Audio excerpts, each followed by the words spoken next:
大家好，欢迎观看本期视频，我是任，你敢相信吗？一场波及全球的氦气断供危机突然爆发，而风暴的最中心竟然是那个看起来无所不能的半导体供应链巨人——新加坡。大家可能不知道，新加坡这个小岛产出了全球约 10% 的半导体和 20% 的制造设备，听起来风光无限，对吧？但背后藏着一个致命的隐忧。现在的芯片工艺越先进，制程越复杂，对氦气的依赖不但没降，反而像吸毒一样停不下来。这种高强度的依赖让新加坡在危机面前显得格外脆弱。更扎心的是，调查数据显示，在危机爆发前，新加坡半导体厂的氦气回收率居然还不到 50%， 远远落后于台湾和日本的 70%。 以前大家习惯了躺在稳定的长期合同里乘凉，结果现在断供冲击一来，库存缓冲只剩下不到6周的量。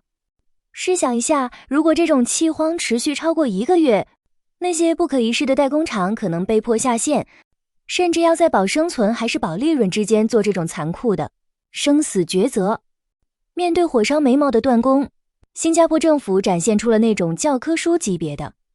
前瞻性防御。这不仅是一场商业博弈，更是一场关于分子的反击战。新加坡在国会直接拍板，拨款8亿新元正式启动研究创新与企业2030半导体旗舰计划。这可不是在洒水，这是在精准爆破。新加坡正式把氦气从工厂耗材提升到了跟水、电粮食一样的国家战略物资高度。最震撼的是，新加坡专门投了6000万，建立国家半导体转化与创新中心。死磕碳化硅和氮化镓这些宽近代半导体，这些高端芯片制造对温控的要求近乎变态。新加坡的目标非常直接，就是要通过新一代闭路循环系统，把氦气损耗降到 5% 以下。而且他们还借鉴了天然气采购的成功经验，组建了电子特种气体的国家队采购联盟，用主权信用去全球市场抢货，甚至直接对接北美和非洲的新兴矿源。这种从消耗品到战略物资的思想转变，让新加坡在绝境中硬生生撕开了一道口子。但这还只是反击的开始。当全世界的供应链都在因为物资匮乏而哀嚎时，新加坡手里还握着一张足以翻盘的王牌，那就是它无与伦比的全球物流枢纽地位。在这场氦气危机中，时间真的就是生命，而新加坡为半导体基地提供了其他国家难以企及的缓冲带。在大式自动化巨型港口，数字化平台 Optimodal 正在疯狂运转，那些装着极度低温稍纵即逝液氦的特殊集装箱，在到港后24小时内就能完成海空联运的无缝转运，这效率简直快到让竞争对手绝望。更绝的是，为了防止液氦在运输途中受热蒸发，港务集团专门开了绿色通道，确保这些昂贵的气体在港区停留时间降到最低，最大限度减少蒸发压力。而当海运因为地缘冲突变得不可靠时，樟宜机场立刻化身为氦气桥梁。虽然空运氦气的运费贵得惊人，但对于动辄数亿美元的芯片产线来说，只要能动，这点溢价完全可以接受。樟宜机场那顶尖的温控仓储成了保护这些稀缺气体的最后堡垒。在这种海空联运的极致协同下，新加坡用速度换回了生存空间。可隔壁的邻居却没这么幸运了。很多人会问，隔壁的马来西亚同样是半导体重镇，甚至港口吞吐量也在快速追赶，为什么这一次却显得如此被动？说实话，对比结果是非常残酷的。虽然马来西亚的巴生港和丹戎粤博斯港很努力，但在处理氦气这种极高复杂度的低温化学物资时，技术壁垒就像一堵高墙。新加坡拥有极其成熟的深冷基础设施和2次分装提纯能力，这意味着它不仅能运送气体，还能在本土进行应急处理。而在危机感知的数字化响应上，新加坡能通过实时预测系统提早调整，马来西亚则更多的在被动承压。更核心的差异在于产业重心，新加坡主攻的是高价值高溢价的先进制程，而马来西亚则集中在成熟制程和传统封测，这就导致了一个现象，当氦气价格暴涨时，新加坡的芯片因为单价极高，还能靠利润消化成本，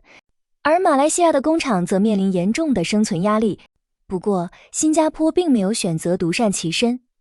他们通过半导体工业协会与区域伙伴共享信息，因为新加坡明白供应链是一个整体，如果邻居彻底崩溃，产生连锁反应，谁也无法在这场危机中独活。在这场危机中，那些深耕新加坡多年的工业气体巨头身份正在发生质变，像液化空气林德这样的企业不再只是卖气的供应商，而是成了生死与共的韧性合伙人。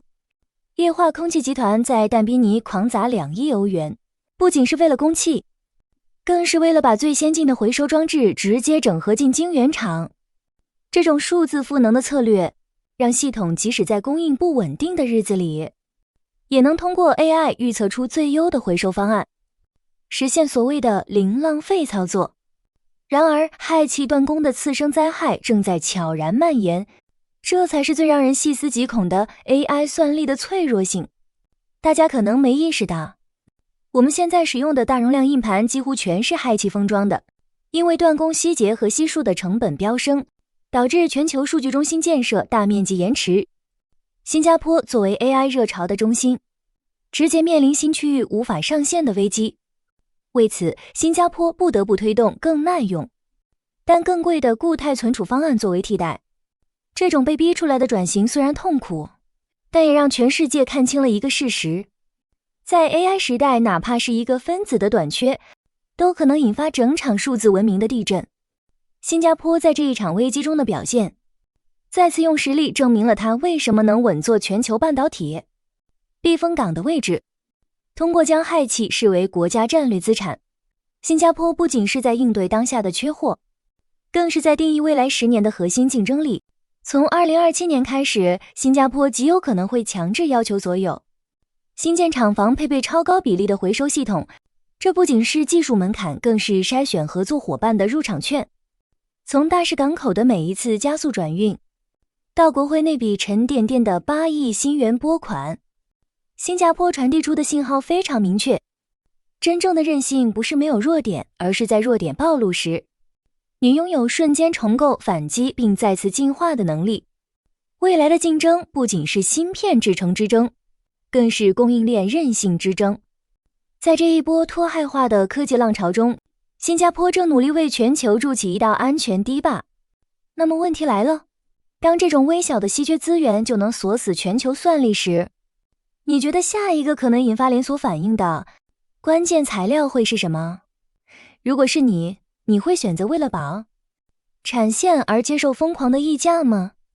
在评论区分享你的观点，我们一起讨论。欢迎点赞订阅，我是 Jen， 我们下期视频再见。